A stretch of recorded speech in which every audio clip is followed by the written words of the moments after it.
Good morning, everyone.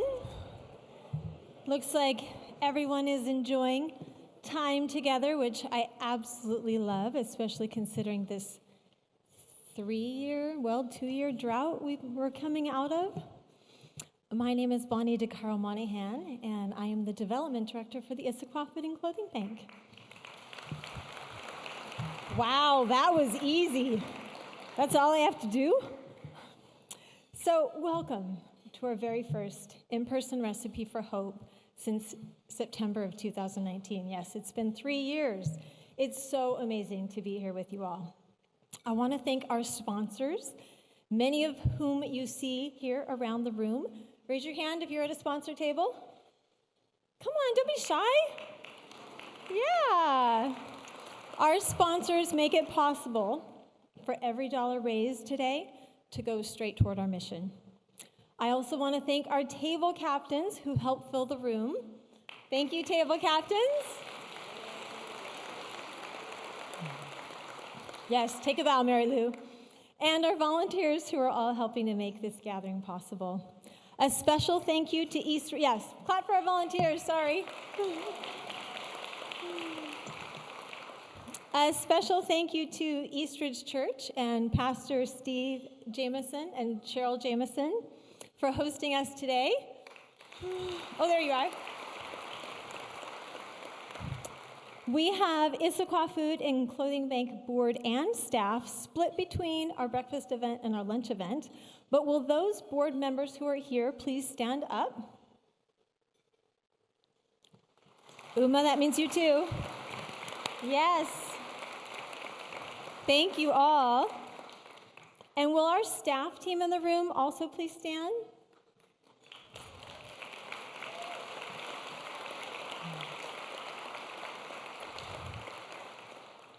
I hope that you will all take this opportunity to say hi to one of these amazing people before you leave today.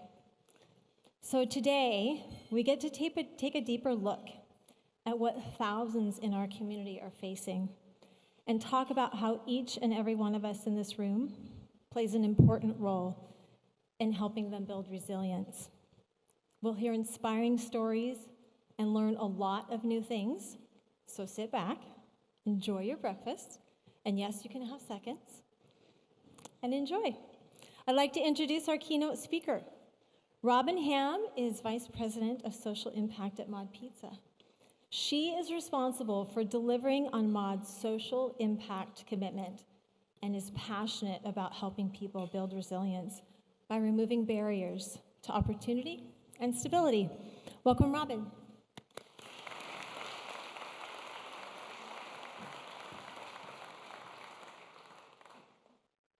Good morning. Oh, mic check, good. Good morning, everyone. I have to say, when I pulled in this morning around 7:20, I was really impressed with the number of cars that were already in the parking lot. So not just the number, but also the early birds. So good morning to everyone. Thank you, Bonnie, for the introduction.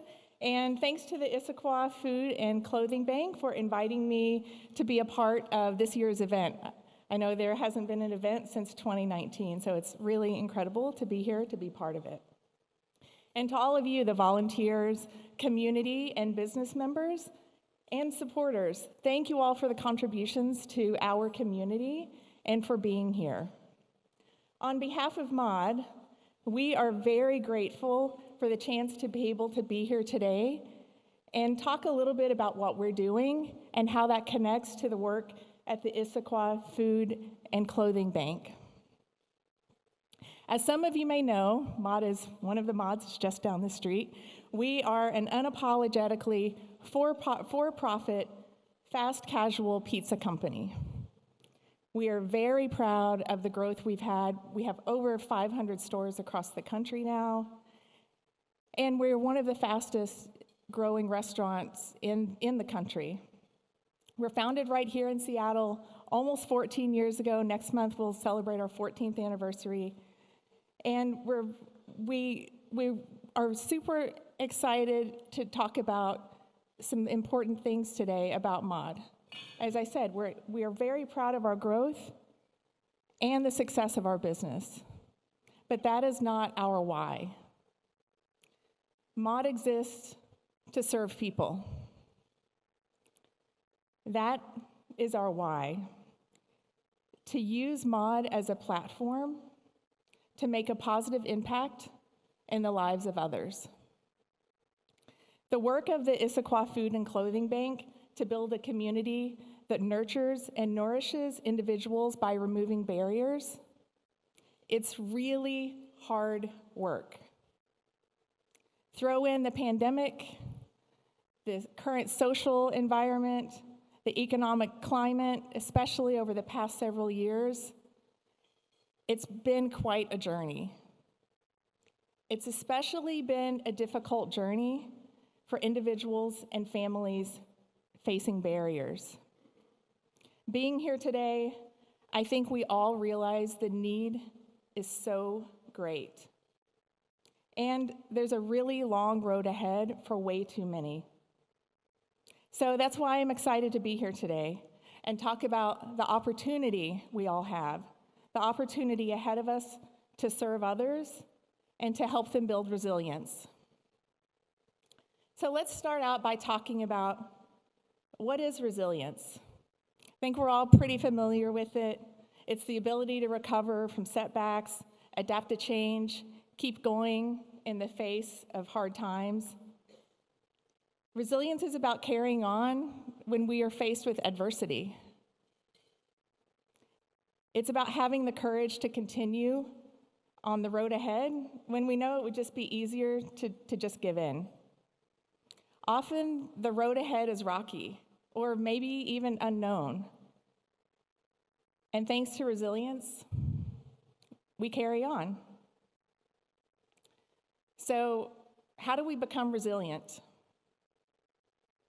Well, conventional thinking actually tells us that resilience is something we find deep within ourselves, only when we're tested, a kind of internal grit that allows only those of us who are strong enough to bounce back. Well, lucky for us, that's really not all that accurate.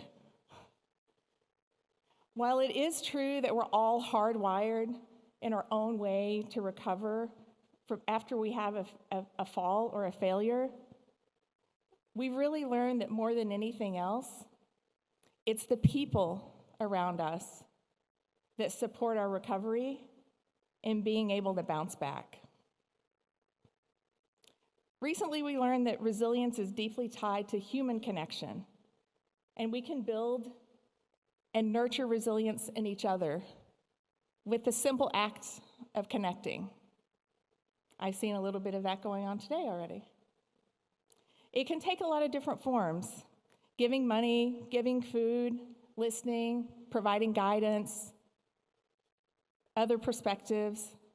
Regardless, human connection reminds us we're not alone on the journey.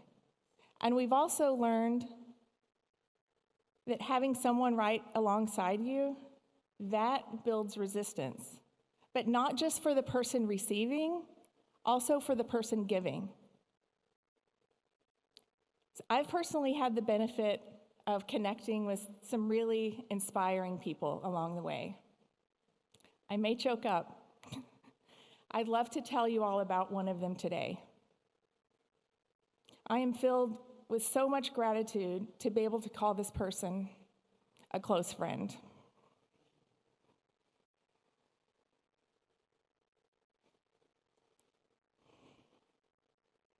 My dear friend, he suffers from chronic pain from gunshot wounds that he received years ago. He also has a list of felonies, and he spent almost a decade in prison. Probably not the story you thought I was going to start with. He has a ton of tattoos, a super big guy. He definitely looks the part. He had a rough childhood. As a teenager, he just looked at the life around him, and that's what he got involved in. One of crime and one of drugs. It caught up with him, and he spent time behind bars. After a ton of rehab and counseling, he paid his dues, and he was released many years later. He had a new outlook on life. He also had a huge bill of court fees and a daughter to provide for. So he was also ready to work. Just out of prison, he was qualified for a lot of jobs, but not able to find one. Time and time again, he would receive the news that he wouldn't be hired because he had a background. He had a criminal record. He put his past behind him, but employers, they just wouldn't let it go.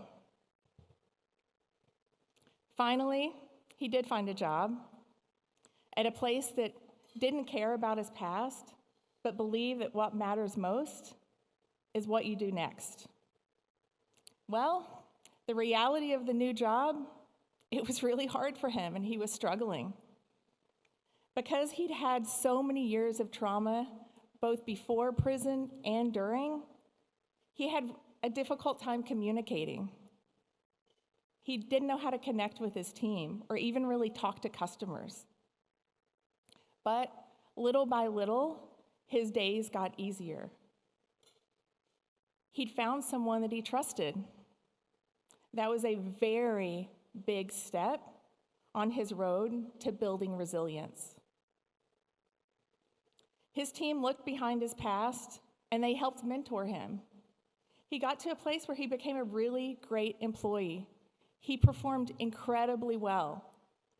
He embraced an attitude of gratitude, and he began to thrive. Receiving the news one day of a really cool promotion that he'd been kind of eyeing, who did he call first? He called his grandmother with tears in his eyes, and he said, "Grandmother, they believe in me." So it's probably no surprise the job in this story is at Mod. And the main character, he's amazing. His journey's still underway. He now helps Mod provide opportunities and stability to individuals who face barriers themselves. He's paying it forward. He built resilience, he got to gratitude, and that allowed him to pay it forward. Today at Mod, we're very proud to say that over 40% of our almost 11,000 squad members across the country face barriers.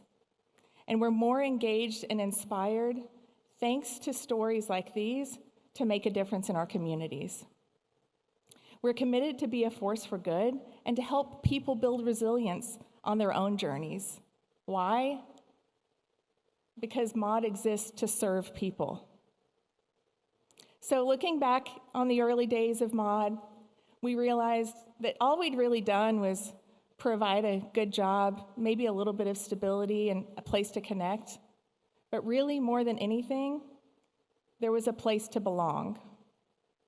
And once we did that, people who weren't given a chance by others, they could thrive.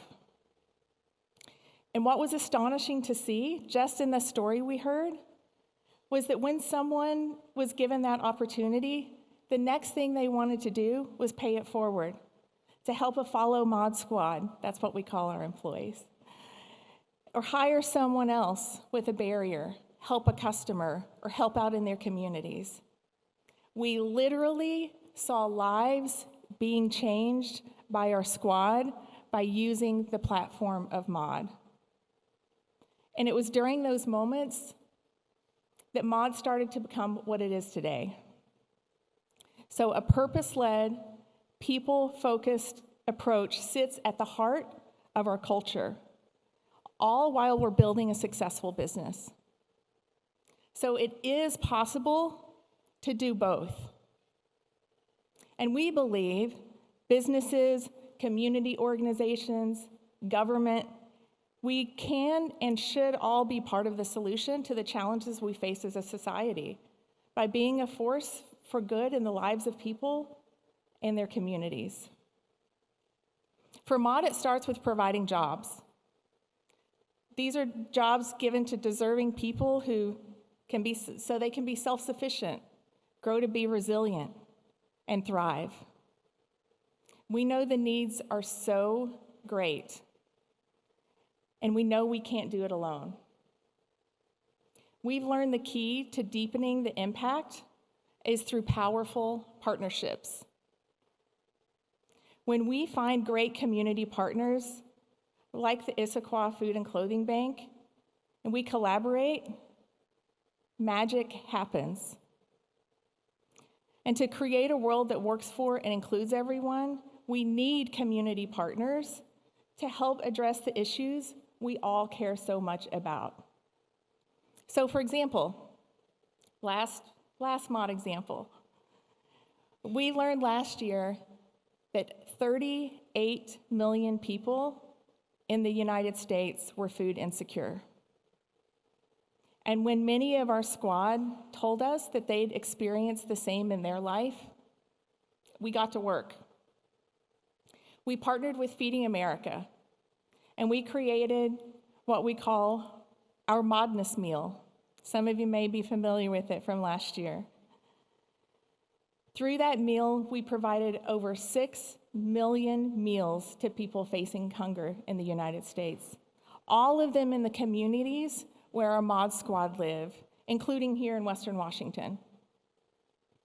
So this is part of being MOD, and we are eager to be used as a platform where our partners' missions can come alive and be shared.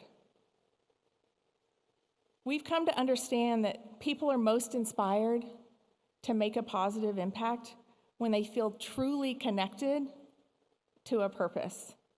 It's the connection to the purpose that's the most engaging. And in the end, it's all about serving people, and it's all about loving people. From everything I see and everything I've learned about the Issaquah Food and Clothing Bank, you are living this out. And you have been for over 50 years, which is how you're so impactful. So you've all heard of Desmond Tutu, human rights activist, Nobel Peace Prize winner, a very inspirational human. Some of his words of wisdom are, do your little bit of good where you are. It is those little bits of good put all together that overwhelm the world. So I've used up my time, and I need to hand it off. But before I do, I'll leave with a question. On the road to resilience, we are all part of the road crew, and we play a vital role, whether it's forging new roads ahead or paving rocky ones to help clear the way. What role will you play? Thank you for being here. Thanks for listening, and thanks for supporting your community.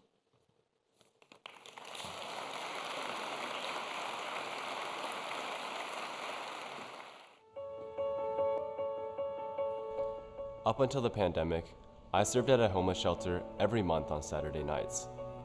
Coming from a Chinese background where food is often a symbol of hospitality, we put a lot of effort into our cooking, with an emphasis on healthy food. In my conversations with people at the shelter, I learned just how grateful they were for the healthy food, because they rarely had access to it. I am an athlete, so I understand how important a healthy diet is to good mental and physical health, as well as overall resilience. When the pandemic hit, it became a lot harder to help at the homeless shelter because my mom was immunocompromised.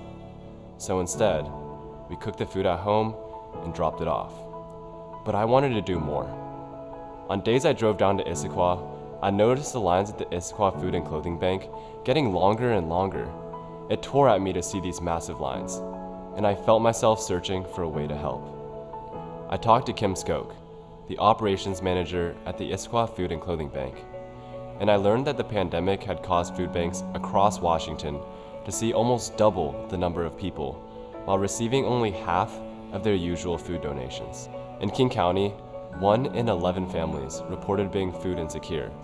And to make matters worse, food insecurity is tied to a lot of health issues, like anemia, diabetes, and obesity, plus a lower academic performance. Nutrient-dense foods are more expensive, and studies have shown a relationship between income and the quality of a person's diet. I hated that money was a barrier to health for people, and I wanted to find a way to help provide healthy food.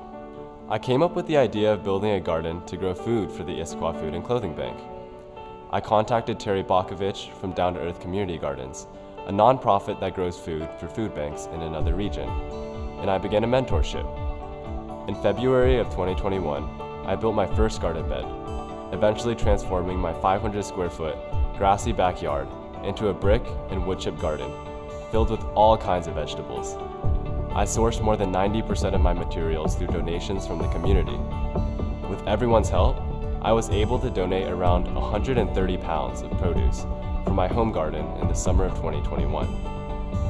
Once school started up again in the fall, I ran a class on battling food insecurity through urban agriculture and began building a garden at my school, Gibson Eck.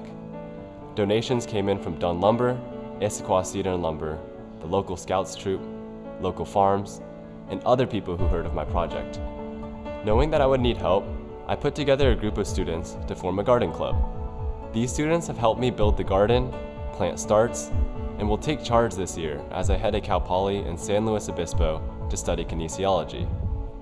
It's amazing to be able to help others build resilience, leave a legacy project and learning space at Gibson Eck, and help foster a new generation of students who are in tune with the needs of the world around them.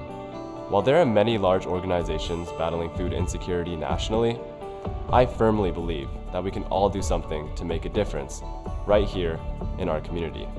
Each of us can do our own individual piece, and the more of us who come together for a cause, the bigger the difference we can make. It all starts with deciding to take action. One thing my mentor taught me early on was to focus on making my difference. She told me the story of the boy and the starfish. After a great storm, thousands of starfish were washed on shore. An old man taking his daily walk saw this and pitied the many starfish that were left to die. As he walked, he saw a boy throwing starfish into the sea and called to him, "There must be tens of thousands of starfish. I'm afraid you won't be able to make much of a difference," he said. In reply, the boy threw another starfish into the sea and said, "It mattered to that one." Life is like the ocean. We go through stages of being the starfish or being the people walking on the shore. We can choose to either be the boy or the old man. The old man focuses on the problem, while the boy focuses on the difference he can make. In the moments that I may be a starfish, I would rather have the boy walking on the shore over the old man. And when I am walking on the shore, I want to be the boy.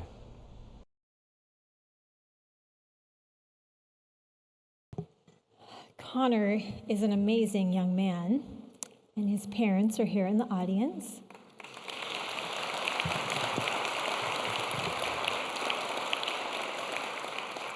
We were so blessed that he took notice of those struggling with food insecurity in our community, and he took action. He's a perfect example of how we can each make an individual difference, our individual difference in the lives of others. Well, you might notice on your program, it's supposed to be Erin Longchari, our operations and programs director up here, but sadly she's ill, so you get me. So, what have we seen since the last time we gathered in September 2019?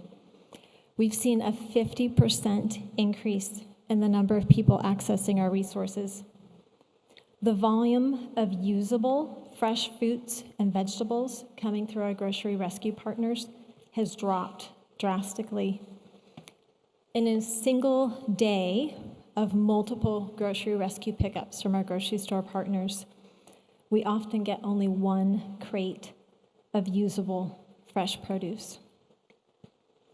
We've seen a 45% decrease in in-kind food donations.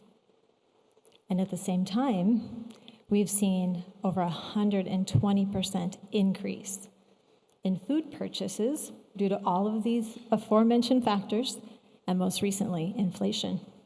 As an example, a crate of eggs is twice the cost of what it was just months ago. So, how do our free resources create roads to resilience for our community? Some people aren't able to get to our market. This creates an added barrier to accessing healthy food and vital resources.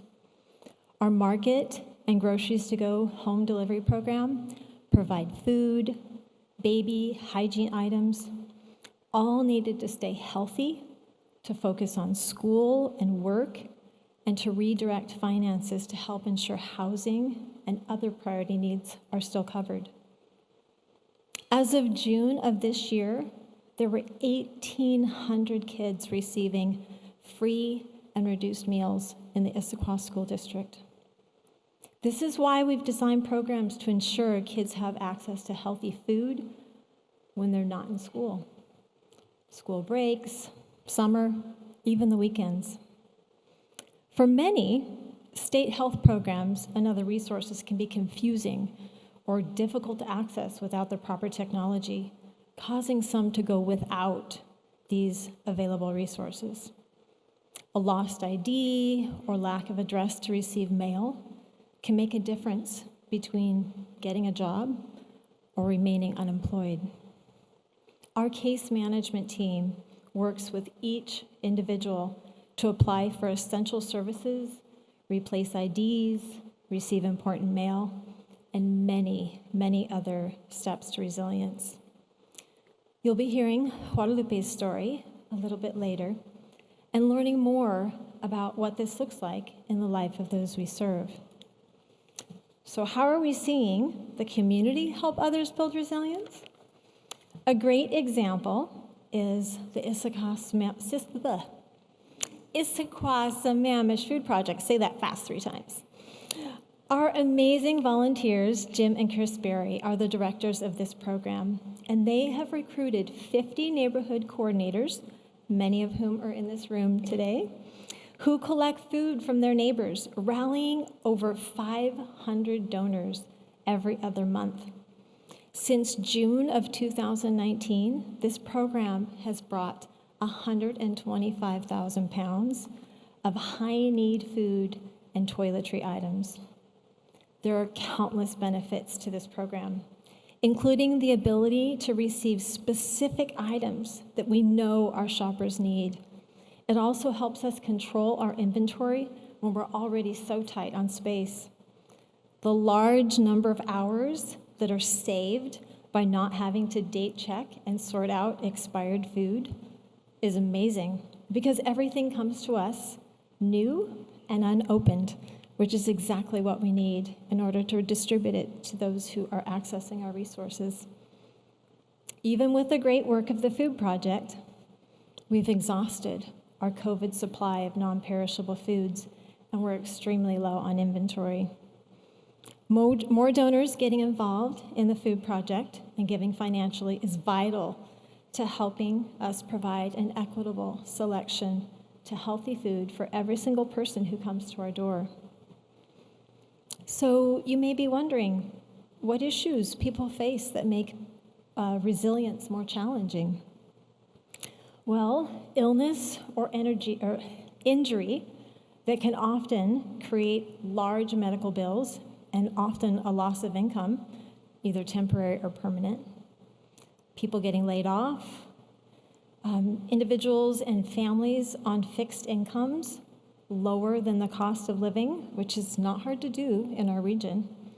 This often happens in households where adults hold down one or more jobs.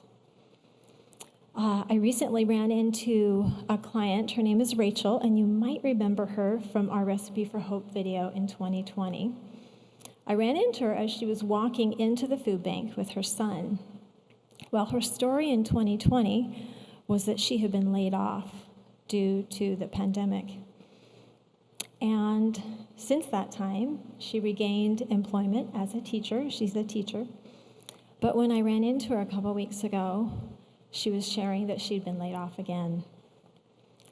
But she had a smile on her face because she knew that the Issaquah Food and Clothing Bank was there for her family. So who are we talking about? Feeding America estimates that there are 9,000 people in our 110 square mile food delivery service area who are food insecure. This means they may not know where their next meal is coming from. You may be envisioning the person standing on the street corner with a sign, but this is often not easily seen from the outside. When people don't get enough food or are limited to inexpensive, low-nutrient foods, there are serious implications on one's physical, psychological, and behavioral health. In children, this includes delayed development, risk of chronic illness, and behavioral problems like hyperactivity, anxiety, and aggression. We are currently serving about 6,000 people each year, and 60% of those people are children and seniors. Well, we've been honored to be part of Guadalupe's story. She was gracious enough to share her story in a video, but I want to warn you, it discusses difficult subject matter, including mention of sexual abuse and suicide. If you need to step out of the room, the video is about 5 minutes long. While Guadalupe's path is a very rocky road to resilience, spoiler alert, there's a happy ending. Let's watch it now.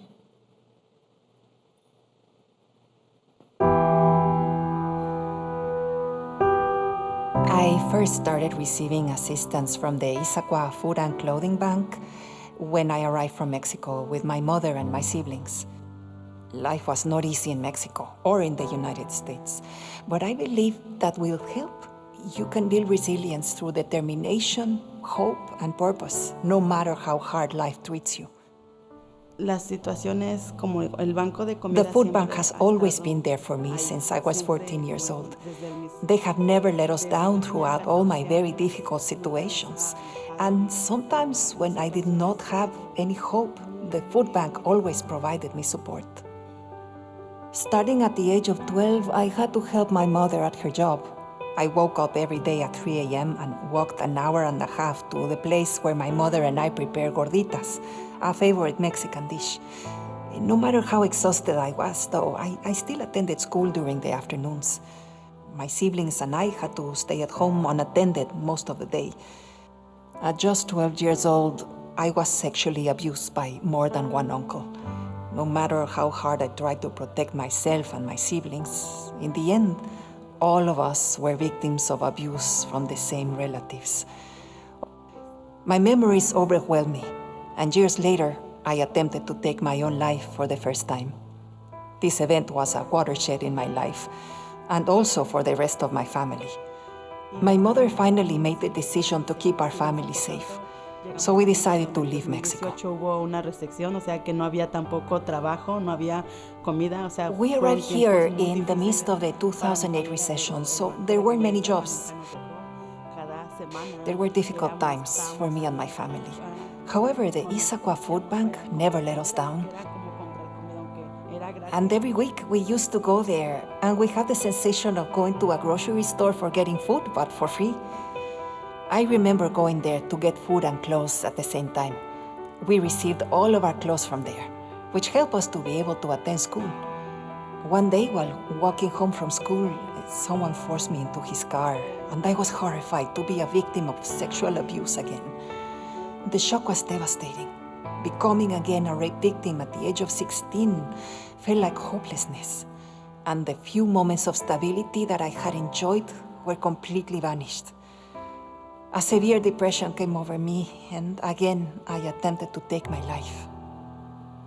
Fortunately, members of the Issaquah Food and Clothing Bank put me in contact with a center where I could receive therapy at no cost. Over time, I found the courage to keep moving forward with life. I met a nice gentleman, married, and dedicated myself to raising my two precious daughters, now 8 and 10 years old. From that moment of becoming a mother, I felt a resilience come over me.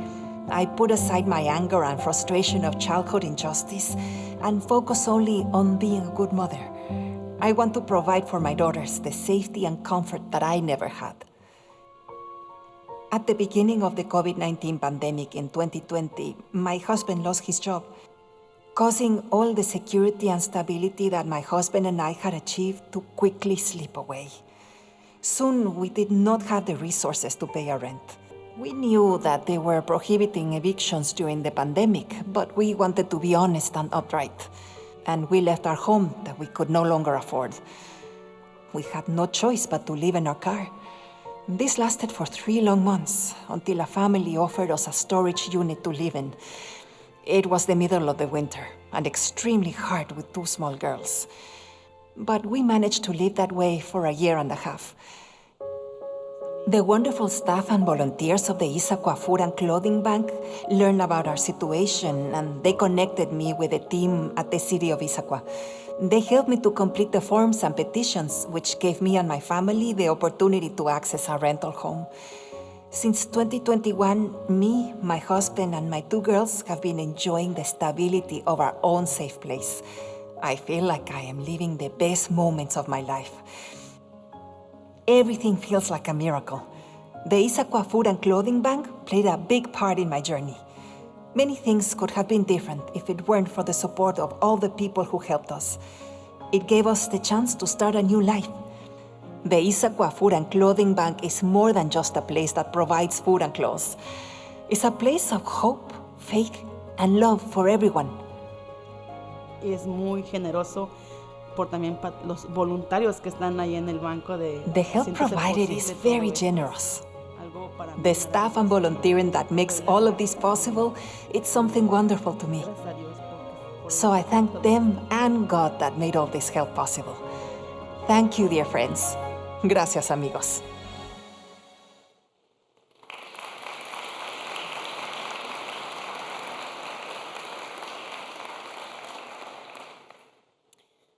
Thank you to Guadalupe for her willingness to share her story with us. My heart just goes out. What a compelling example of Issaquah Food and Clothing Bank resources doing exactly what they're intended to do. Genuine human connection, making a positive impact in the lives of those we serve. Guadalupe is amazing. I hear she brings staff homemade gorditas and quesadillas from time to time, always showing her deep appreciation for what she's receiving. My name is Mariah Batiste, and I'm proud to serve on the board of the Issaquah Food and Clothing Bank. As we started to plan the Recipe for Hope event, and I started thinking about the themes of human connection, what community means to all of us, community giving, and partnership development, I started thinking about my own road and what the Issaquah Food and Clothing Bank has meant to me personally. My road to community giving and the work that I've done really started with the Issaquah Food and Clothing Bank over 20 years ago. When I moved to Issaquah in 2000, I reached out to the Issaquah Food and Clothing Bank to just learn more. And soon I was chairing and co-chairing committees that were all about community giving. There was a reason for that. As a busy working mom, I wanted to have time to give back to the community, but I wanted my kids to do that as well. I wanted to instill community giving and what that meant, both with my children and their friends. And we all have amazing memories of all sorts of events with the Issaquah Food and Clothing Bank. Food drives, working with tools for school, lunch for the break, power packs, all of those. And as I was getting up here, my children were reaching out and saying, that was so much fun. I remember that, and it meant something to all of us. Then I had an opportunity a little further down my road as an Issaquah City Council member and a member of the Human Services Commission to work collaboratively with the Issaquah Food and Clothing Bank. Then a little bit later down the road, I had the opportunity to, Through a partnership development, I was building a corporate social responsibility program for a corporation, and I brought the Issaquah Food and Clothing Bank in as the very first partner. The volunteerism and donations that come from that organization continue today, and that makes me very proud. And now I'm a proud member of the Issaquah Food and Clothing Bank Board of Directors. My time as a city council member and on the Human Services Commission gave me the opportunity to deeply learn about the work that the Issaquah Food and Clothing Bank does, how expansive it is, and what a tremendous impact it has on this community, and that this organization is really a leader in this area. Personally, the Issaquah Food and Clothing Bank helped me define my sense of community. Friends, connection, support, all of that really came from my connection with the Issaquah Food and Clothing Bank. So I've had an interesting road. But I've been very fortunate to travel down a very smoothly paved road. Most of us have not had to flee another country for safety, only to find language and cultural barriers, meeting very basic needs a daily struggle. Most of us have family to support us, so if life throws us a curveball, they're there for us. But for thousands in our region, there are roadblocks at seemingly every turn without a support system to bolster them or see them through. And for some, they hide their struggles for fear of judgment, only to delay accessing desperately needed resources. The answer? Roads to resilience through community. So as you might be able to guess, that's us, right here in this room. That's us. Each one of us can make our own individual difference. As Robin talked about earlier, we are the road crew, and each of us plays an important role. So are you ready to forge a new road, help pave a rocky road, or clear the way for others? The Issaquah Food and Clothing Bank is the heart of our community. You heard the reports and what Bonnie talked about earlier. 50% more people are accessing resources now than last time we gathered here just months before the lockdown. 50% more people.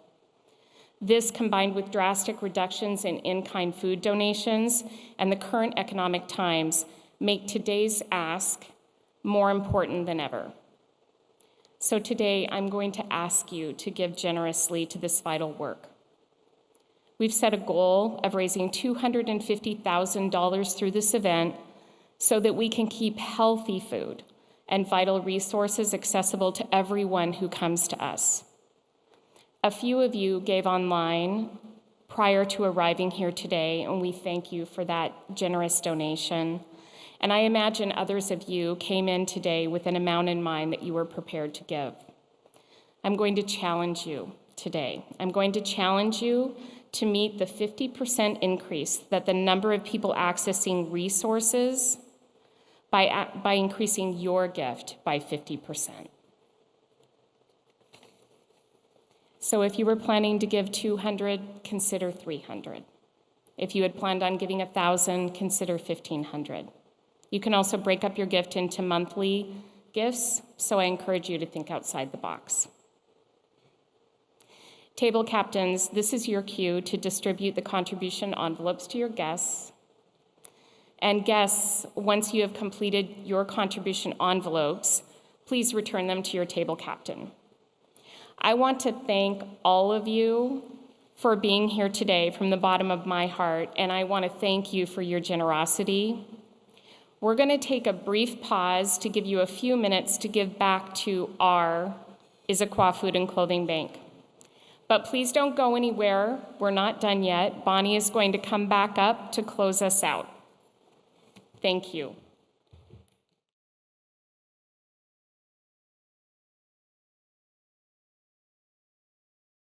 Thank you all so much for your thoughtful giving today. Many of you have been making this a priority in your regular philanthropic giving for a long time, and we are so grateful. Through your generosity today, we will be better equipped to purchase the healthy, high-nutrient foods that are difficult to afford on tight budgets.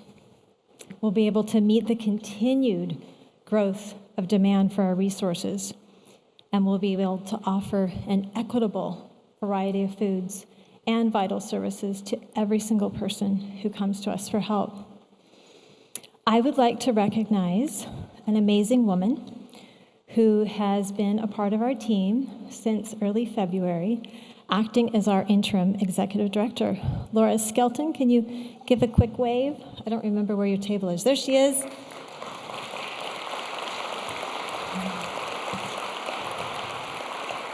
Laura came in, and within weeks, you would not know that she was new to the team. She had completely immersed herself, and she was an incredible contribution to all of our efforts.